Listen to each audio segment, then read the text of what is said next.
it'll be very interesting to see what this offense looks like in week 4. I have no idea what direction they're going to go in here against the Buccaneers. Welcome in, brother. How you doing on this Thursday morning? I'm doing great. Yeah, man. Phillies fever, catch it here on Eagles 365, right? I mean, listen. It's a Philly. We don't, we're not devoted to just one thing, right? We can multitask. Yeah. Absolutely. Absolutely. That was a big one last night, John. The 8 home runs, 55, 56 for Kyle Schwarber. What's his name? Edmundo Sosa with 3 bombs. That was a rare game. Yeah. A rare game last night. Real quick, though, one question on them. You feel good about them going into the playoffs here? We're getting close to October, John. Yeah, absolutely. This is as good as they've looked heading into the playoffs in any of the now 4 seasons that they've gone into October. They're playing real good baseball. They're getting real good starting pitching. The only thing that concerns me is the bullpen still. Joan Duran, their closers, had a couple of hiccups. David Robertson has had some hiccups. Ryan Kirkering's had some hiccups. Like over the last 2 weeks, those 3 guys have just not really been locking down late leads, which I wrote an article for the Good Fight, SB Nation's The Good Fight about this. And basically, in the playoffs, you have to be perfect in the late innings. And that's an unfair expectation. But if you're going to win a World Series, you got to be perfect in the late innings. You got to protect every 3-0 lead in the 8th inning. So absolutely. But yeah, I feel great about them, guys. I think they have as good, if not a better chance to win it all than any team in Major League Baseball. Does that mean they'll do it? Who knows? Octobers are crazy. Yeah. Difficult not having Zach Wheeler. You'll never know what it would have been like if they have him. But obviously that's a big. But you know what? I don't like this, John. And I'll ask you for 2 reasons. One, I think the team with the best bullpen is going to win. I just think that's what modern baseball has become, unfortunately. And that's my question to you. Who has the best bullpen? That's who I'm picking. Well, the Brewers probably have the best bullpen going right now in the National League. They've got just a number of arms that are just tremendous out there, and they can shut you down in a number of different ways. So it's probably the Brewers right now in the National League. And I think if you're looking at and one of the West teams, if you're looking for the worst bullpen, the reason the Dodgers aren't going to win it all this year is because they have, which is crazy. They were so good last year. In the bullpen, and that's why they won. That's unfortunate because they all become, even if you have these great pitchers, these great starting pitchers, in the old days, there you go, big complete game, and you have this huge advantage. And everybody's pulling guys. But anyway, remember, that's during a time when, up until you had National League and American League Championship Series, you needed to just get to the World Series. You won the pennant, and then you went right to the World Series. And then for years, it was just you needed to win 3 games to get to the World Series. And it really is. Yeah. You need 11 wins. And if you're a wild card team, you got to stack 13 wins together to win a World Series. So it's just much more difficult now. No doubt about it. John, good stuff there. Another team in Philly that's got a lot of optimism here. 3-0 start for our Philadelphia Eagles. They look pretty good through the first 3 games. It was an interesting start to the year where, in very Philly fashion, they win 2-0, and everybody's like, what the hell is going on with the offense? And then they kind of break out of their shell in the second half of last week's football game. Just through 3 games, John, because we haven't had you on. What's your early thoughts on this Eagles team? Yeah, it feels like they're still feeling their way through it, especially offensively. I think that they entered the season, again, with a conservative mindset. I do think that it has been the priority of Nick Sirianni and Kevin Patullo to protect the football. And they, I think, have been thinking, okay, any minute now, Saquon Barkley is going to get it going. The run game is going to start establishing itself, and then we can pass off the run. And that's what they did last year with Saquon, even in the playoffs, even in, up until the Super Bowl. That they were passing off of Saquon Barkley, and that's what helped open up the passing game quite a bit. The offensive line is clearly banged up. Landon Dickerson isn't right. You've been working on some issues on the right side of the line with Tyler Steen, and you had the injury to Lane Johnson last week, which the Matt Pryor nonsense for a half of football was beyond everyone. Their reasoning to put him in. So they've been having trouble running the football, and so you can't be conservative at that point. You got to say, okay, we've got to open things up. We got to loosen up the defense. We've got to start dictating the style of play here. And I think through the first 3 games, or the first 2.5 games, what was so frustrating was it seemed like the Eagles were solely reactive to what the other team was doing to them offensively. And so what was good to see in the second half against the Rams was, okay, we're going to go tempo. We're going to push the ball down the field. We're going to isolate A.J. Brown on one side of the field. We're going to take advantage of the talent matchups that we have. And even if they'd lost that Rams game, I think all of us would have felt a lot better about the trajectory of the offense and the direction of the team, knowing, okay, they've got this tool in their toolbox. They can use this. Let's start getting some more balance on offense. Definitely want to make sure that Saquon gets going, but you got to also then make sure that the passing game is working as well. It can't be one or the other. So it's been uneven. I think this has been their preseason. I'm hopeful now that in game 4, we've gotten all that preseason nonsense out of our system and we're ready to play regular season football. And they're fortunate to be 3-0. What do you make? Because I think it's interesting. I think that's the general perspective of the outside world, that teams are trying to take away Saquon Barkley, specifically the Rams, though. I mean, nobody used more heavy boxes against the Eagles last year than the Rams, and see how that worked out for them. Yeah. And they're blitzing like a crazy amount. Now, part of it is just Spags, and everybody brings that up. Yeah. Spags is going to blitz, but if you look inside the numbers of that, he had never blitzed that much in his entire career in Kansas City, 0 blitz. So even he amped it up. And the other, Dallas was doing it, and the Rams were doing it until they begged off, and I think that was part of the problem from their perspective in the second half. Todd Bowles is going to do it. I have this theory that teams are trying to take away Jalen Hurts from the perspective of what Todd Bowles has traditionally done to him, which is keep him in the pocket, and if you can't, make sure you're flushing him left. Mm-hmm. I think that's been the plan of other teams early in the season. Has it worked? Not to the point that they're winning games. So I don't know if I can panic yet, but if the offensive line is not going to be the offensive line and what we usually think about, is that the biggest problem? Offensively, yes. Yeah, no doubt about it. The offensive line has to be what we've traditionally expected them to be. And it's clear Landon Dickerson is still playing through some stuff, and he's not 100%. A lot of the guys are just not winning their upfront battles. They're also not doing some of the things that we've seen them do in the past. They're not doing as much pulling on run plays as much, a lot of zone runs, and that's kind of what you're seeing from the offense right now. So I think there are a couple of tricks up their sleeve they could still use to kind of help vary things up and to negate what Bowles is going to do. I think, though, we have to remember that when we think of how the offense has performed against Todd Bowles' defenses in the recent past, the Eagles have not been with a full complement of their offensive players in 3 of the last 4 meetings. And yes, they lost. I bring that up all the time, man. It makes no sense to me, John, why they're playing into this. I think they're playing into this sentiment of, Tampa Bay's had our number. The one time they were healthy, they beat them by 2 touchdowns. Yeah. Down there. Yeah. This AJ Brown's only played once against them in the 3 losses. AJ Brown was hurt in the first quarter in one of the games, and then he didn't play in the other 2. He wasn't on the team in the 2021 wild card loss, and then in 2022 he didn't play against them. So I think with a full complement of his weapons at his disposal, I think it's going to be a different matchup than we've seen. And I don't know that Todd Bowles is going to be able to do all the things to Jalen Hurts that he's done in the past. I also think one of the things we learned about the Eagles is that if you want to beat blitzing, if you want to get teams to soft pedal a little bit, then go tempo, right? Go hurry up. You keep the defense gassed, because those blitzes are not going to be nearly as effective if you're running no huddle for large portions of the game. So if I'm the Eagles, if I'm Kevin Patullo, I'm coming out and I'm running no huddle from the first snap. Now, I know that's going to be difficult given the heat index is going to be 103. Right. Players are going to be tired. I don't know if that's going to be sustainable for a whole game.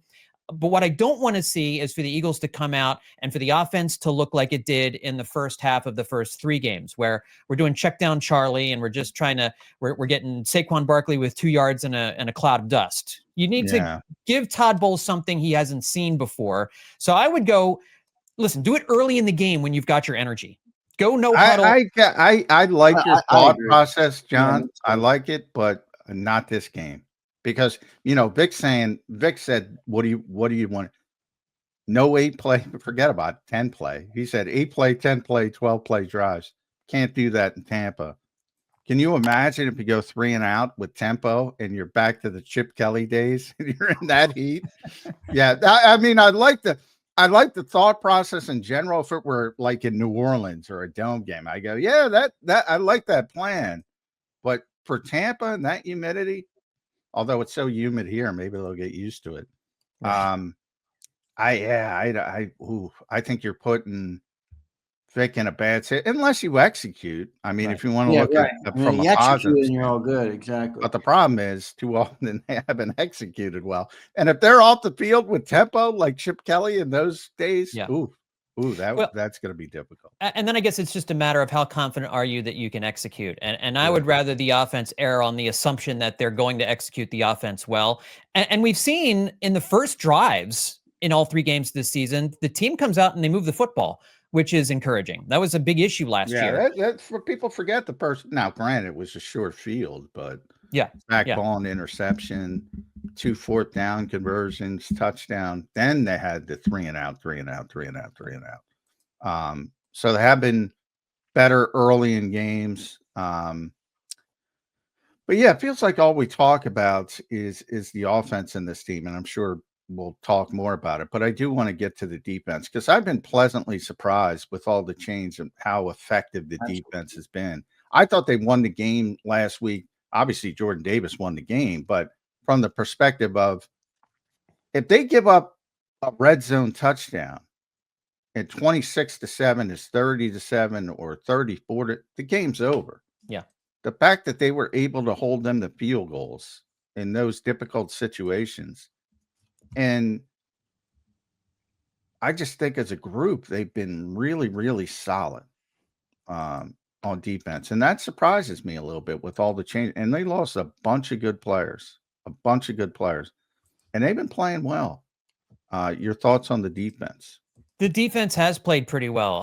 They're not getting as much consistent pressure on the quarterback as you would like, but that's honestly not a surprise, given they lost Milton Williams and Josh Sweat and Brandon Graham, and now with Nolan Smith on the IR for a few weeks, it's going to be, it's really going to be incumbent on some of these guys that they've signed, Uche,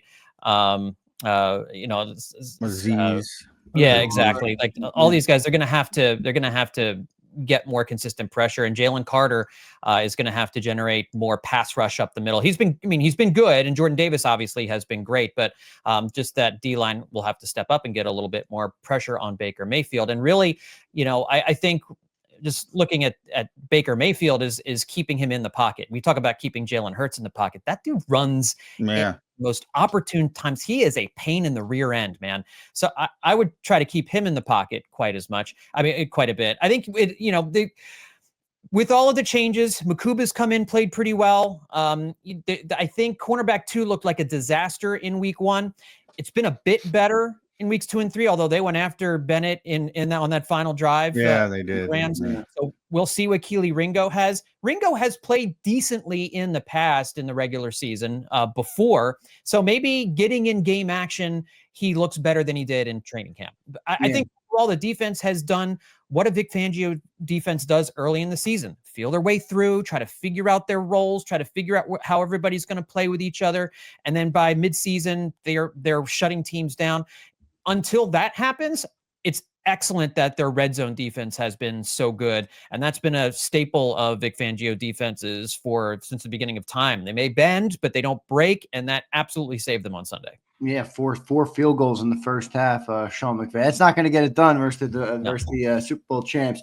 John, how you feeling about Jordan Davis 3 games into the season? I think he might be, maybe with the exception of Zach Bond, he might be playing the best defense of anybody, or the best play of anybody on that defense. How optimistic are you on Jordan Davis moving forward after what you've seen so far, or not optimistic? Jordan Davis has inspired me to give these up, guys. I really need to get on the stick about giving up sugary drinks, because you can see what a difference it makes. Yeah, that's right. The Peloton, not the sugary drinks, John. The Peloton. frankly, I could use for some time on a Peloton as well. Me too, John. You and me both. Me more than both of you. Jeez. Yeah. He's been a revelation. I mean, it really has been. This is the guy that we thought we were getting when he was drafted. His career arc kind of sounds like a Brandon Graham career arc, and I think that's who we're going to compare every first round pick who struggles at first and then figures it out later. It's always going to be the Brandon Graham route to success. And maybe that's where we're going with Jordan Davis. Picking up the 5th-year option last offseason was by no means a slam dunk, but it looks like the smart move now. And, credit the kid for getting himself in great shape. He's always been a freak athlete at his size, and now we're really seeing it. And it's what's also great is that it's going to make Jalen Carter better over the course of a season. And that's the thing, is when you have two guys in the middle who are beasts.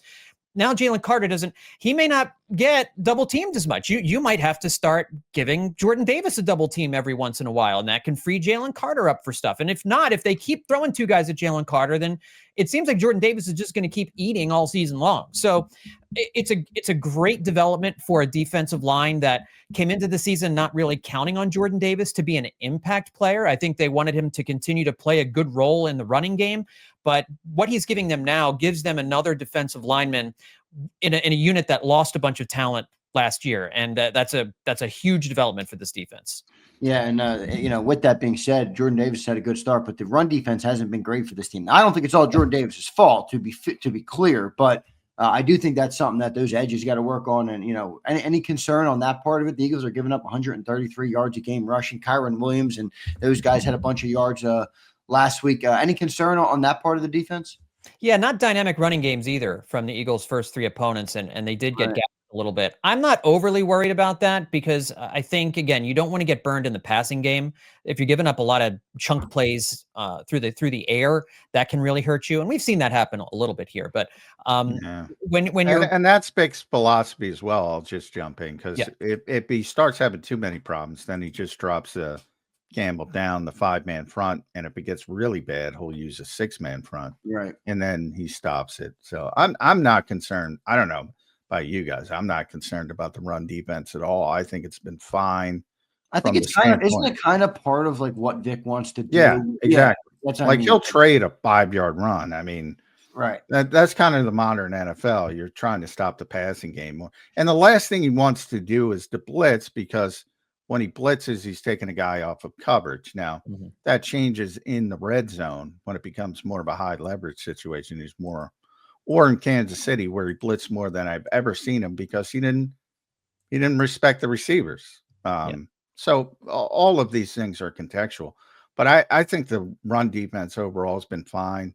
And if they have a problem, they'll just drop the extra front defender down, and I think they'll be able to shut it down. But they're okay. That's similar to think about it from this perspective, guys. That's why people are okay with Saquon Barkley running as long as it's 7 or 8 yards and not 70 yards. Just don't hurt me in the passing game is how most teams approach it. Before I go back to offense, John, and I hesitate to ask this question, but the fans love this stuff. So CJGJ. Up or down? Thumbs up or thumbs down? I don't think they need him right now. I wouldn't be against bringing him back for depth purposes, but I don't think that's not going to work. Well, no, that's what I'm saying. I don't think he's a guy you bring back for depth. I think if you bring CJGJ back, you have to insert him in the starting lineup. And I think they want to see what Andrew Makuba has. I think he has looked like a playmaker through his first 3 weeks, and that's what CJGJ's calling card is. It's clear that what a weird player in that, you get him for 2022, you go out of your way to get CJGJ, you make a trade, and he helps solidify a defense, and you get to the Super Bowl. You let him go, and then in 2023, there's no fire, there's no one making plays in the secondary. The defense absolutely falls apart, and you're losing the wild card round. So you go out and you bring him back for 2024, despite all of the chaos that he causes in a locker room. And the defense, once again, is number 1 in the NFL. You win a Super Bowl with him, and then you say, okay, see you later. It's like there's something here where it's basically, it almost feels like you're making a deal with the devil. with CJ it's like, we're going to deal with all of the CJ stuff that goes with him, but he can play when you need him. This is not a situation where I think they need him right now. If he could only play cornerback, that would be outstanding. But Right. I like Makuba. I think what Makuba is giving them at safety right now negates the need for CJ. I think he's going to find someplace else that's willing to take on any potential headaches that might be there. And even though it's worked twice in Philadelphia, I don't know that third time's a charm. Yeah, I mean, the interesting part about him is because you can kind of see anybody can see that he's tough to deal with, CJ Gardner-Johnson, just in the way he is. But I mean, it can't be that big of a problem. They went to two Super Bowls and won, and came within a play of winning the other one. So it can't be that big of a problem. But we'll see what ends up happening with Gardner-Johnson. One other player on defensive side I want to talk to you about, John. Reed Blankenship. I think you're right. I felt the same about Makuba. I'm like, I don't really want him to replace Makuba, but I don't think Reed's having quite the start to the season that he was hoping for in a contract year. Any concern on Reed Blankenship right now? Not really. I mean, I know that he was kind of the guy who gave up the Devontae Adams touchdown, but that's not really his strength, covering Devontae Adams downfield. Yeah, and he got pushed off. That's no safety strength. That's right. Exactly. Yeah. Exactly. So, I mean, I don't know what's going on with Reed. He's proven to be a really solid player since he was inserted into the starting lineup a few seasons ago. I don't really have a whole lot of concern about him. If he is struggling right now a little bit, my guess is they'll figure it out and get him back on track. I got it. Yeah, I'd say he honestly, I didn't even think about Reed Blankenship. His name hasn't even bubbled to the surface in my head at all through these first 3 weeks. So, I guess that's a good thing then. Yeah, it's just not of all the list of things that I think, we've been talking about with the Eagles, any issues with Reed Blankenship, I think I have confidence that he's a smart player. He's a physical player. And that my guess is that he will figure it out. Yeah, I would just add to that because I've heard that a few times. Well, just play CJ with Drew and not play Reed Blankenship. No. I'm like, no. Yeah. I mean, Reed's the guy who's responsible for the communication and getting everybody lined up correctly. That part of it would not work. He hasn't had the best start to the season from his typical standard, but I'm with John. I think it's going to be fine. So I'll go back to offense because it's similar, and I don't want to compare them as players because one's an all-pro, but Saquon Barkley has not been Saquon Barkley early in this season, especially coming off last year. It's not only the running game. He's also struggled in blitz pickup as a receiver. He kind of is what he is. Occasionally, you're going to see the bobbled catch or something like that, but is it starting to creep back in your head that maybe 482 touches is going to have an impact on him, or is it just he'll get it going?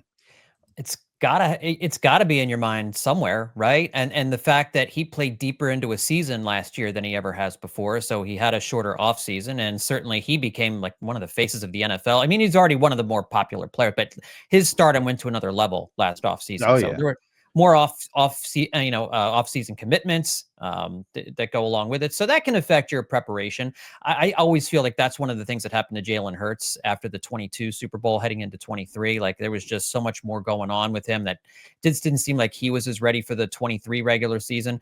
I don't know that that's what's going on with Saquon Barkley. I think we've all seen that the offensive line has been not quite as good through the first 3 weeks of the season.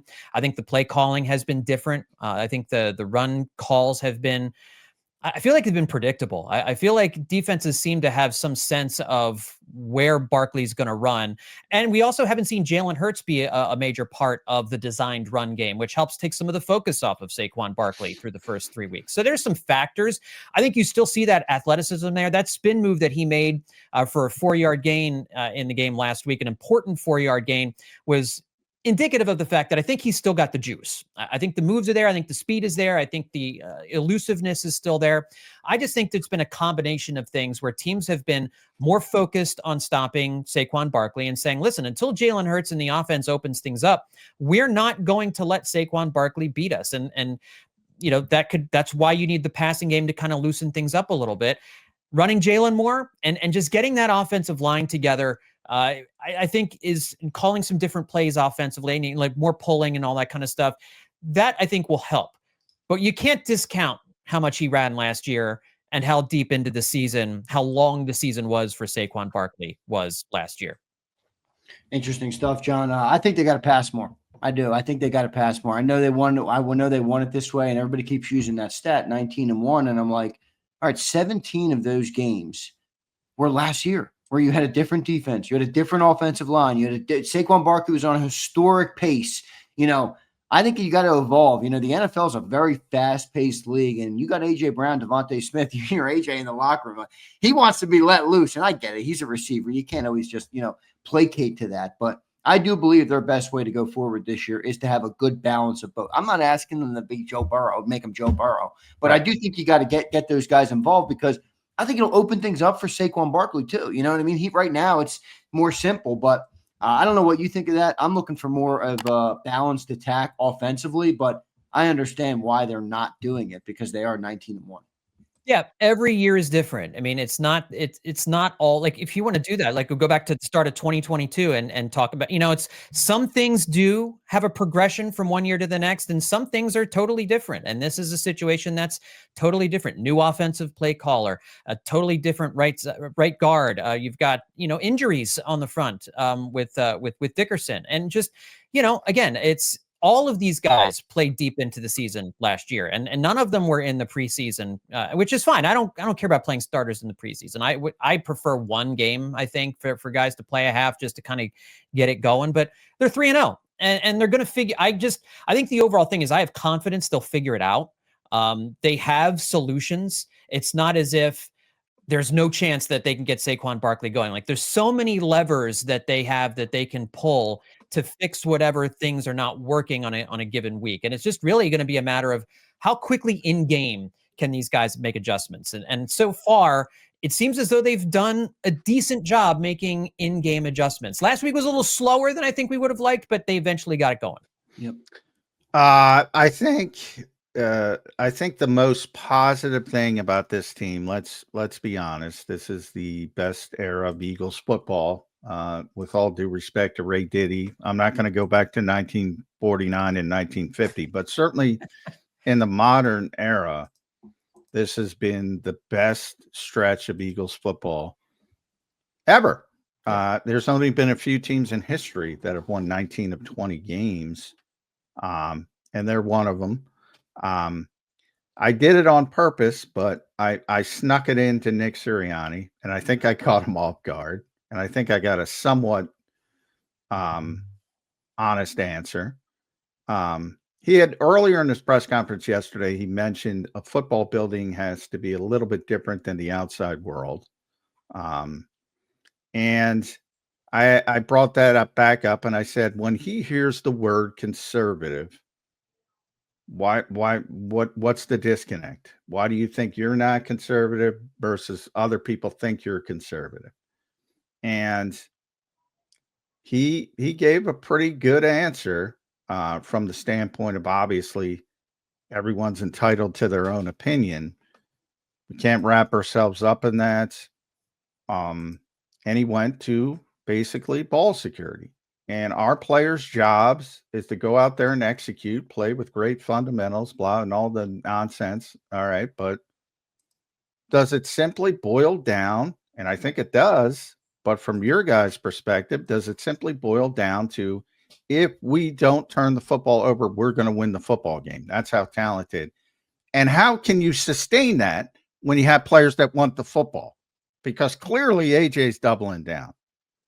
Clearly Jalen wants to throw the football more. You saw it in the moment with Pam Oliver. He receded because he's had time to think about it. But in the emotion of that moment, he gave you his real thoughts. How long can Nick Sirianni keep it up and keep everybody on the same page?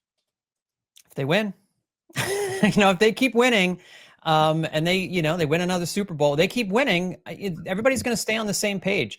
And I think especially, like, again, if Saquon Barkley gets going, then the conservative play calling makes a lot of sense. When Saquon Barkley is rushing for 175 yards and scoring 2 touchdowns, and you're winning games by 10 points, you don't have to do a lot throwing the football. But I do think they need to understand that. I mean, I give AJ Brown all the credit in the world. There's so many wide receivers in this league that would be going scorched earth. Even winning 19 of 20 games would be going scorched earth on the coaching staff with how often he's been targeted, or the lack of targets and the lack of production. And he doesn't do that. I mean, he really is trying to get the team to look at the whole board. And he's got a lot of wisdom, more wisdom, I think, than most star wide receivers in the NFL. So I think I have no problem with anything he said. As a matter of fact, I think he's been speaking so much truth about where the offense is. But I think it's going to be what it's going to be under Nick Sirianni. They do want to prioritize ball control, and we saw in 23 a little bit when Jalen and AJ go off script that it's not great.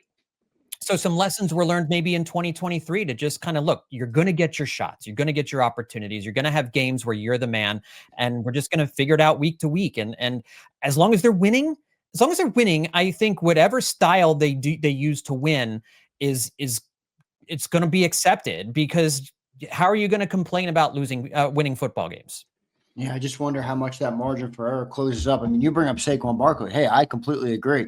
Johnny Mack on this show often says, he talked to a general manager last year who says this might be the greatest offensive line I've ever seen, talking about last year's offensive line.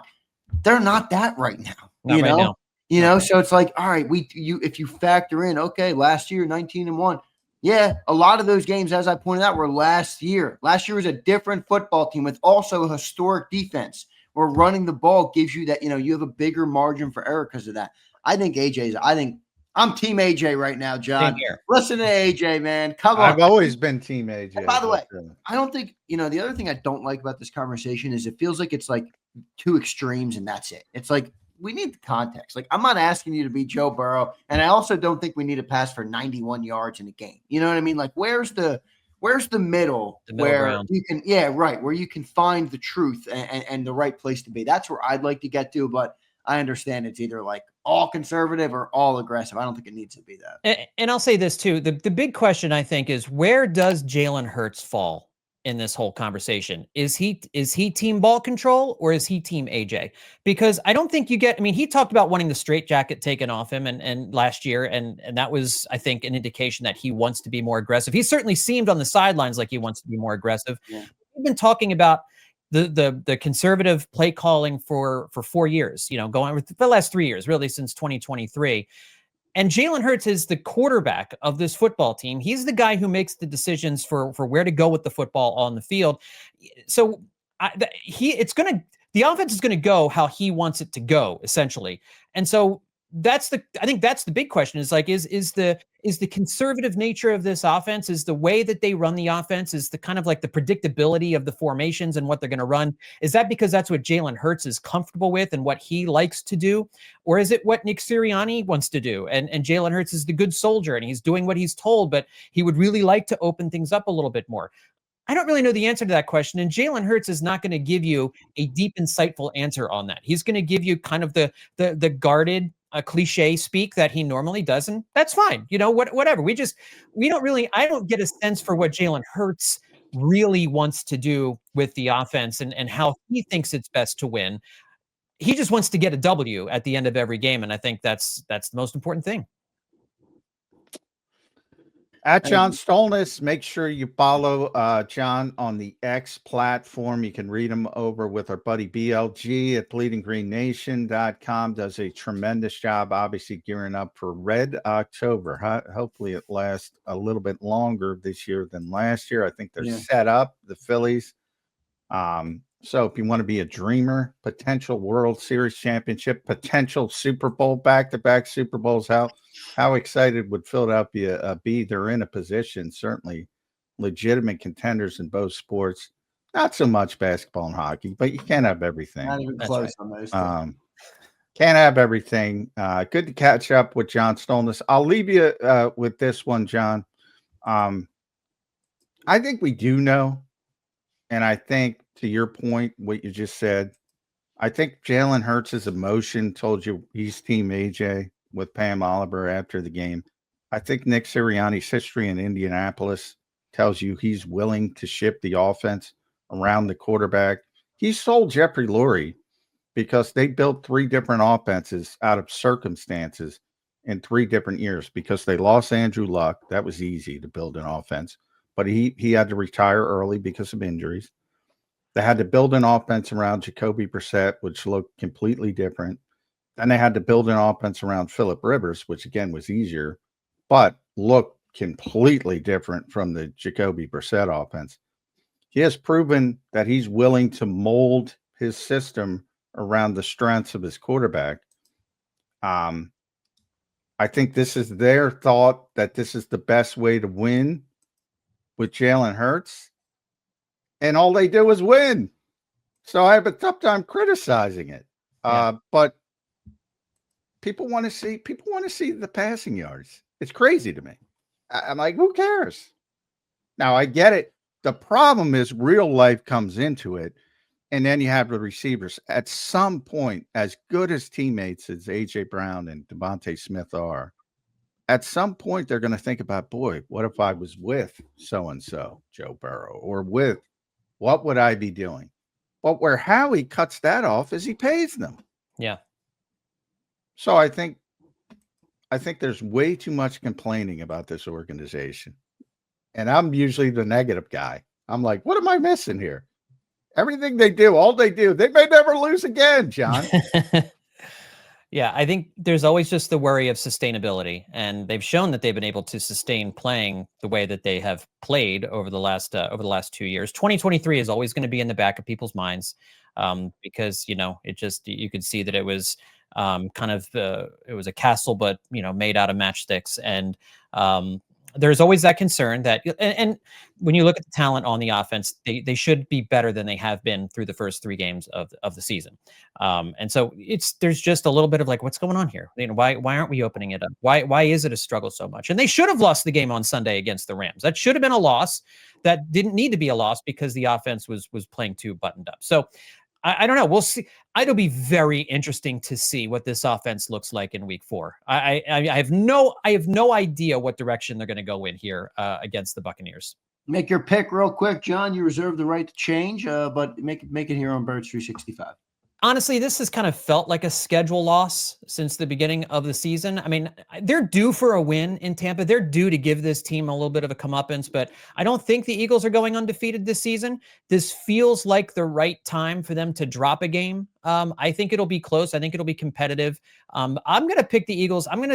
First time I've picked them to lose a game, I think, in 2 years, but I feel like this is going to be a close loss on Sunday afternoon. I don't think I'm going to be panicking afterwards, but I'll say Buccaneers win this game. I'll say it's something like 27-24. Wow. 19-1 Birds, and you're going on the opposite side. That's good stuff. I probably won't pick them to lose the rest of the season. All right. Yeah, but that's right. Yeah. All right, John. Good stuff, man. We appreciate you joining in today on a short notice. So thanks so much, brother. We appreciate it. We hope to talk to you again soon. Make sure you guys follow him at John Stolnis. Read his work over at Bleeding Green. And listen to his Phillies podcast as well. They're great stuff as well. So, John, thanks, brother. We appreciate it. Thanks, guys.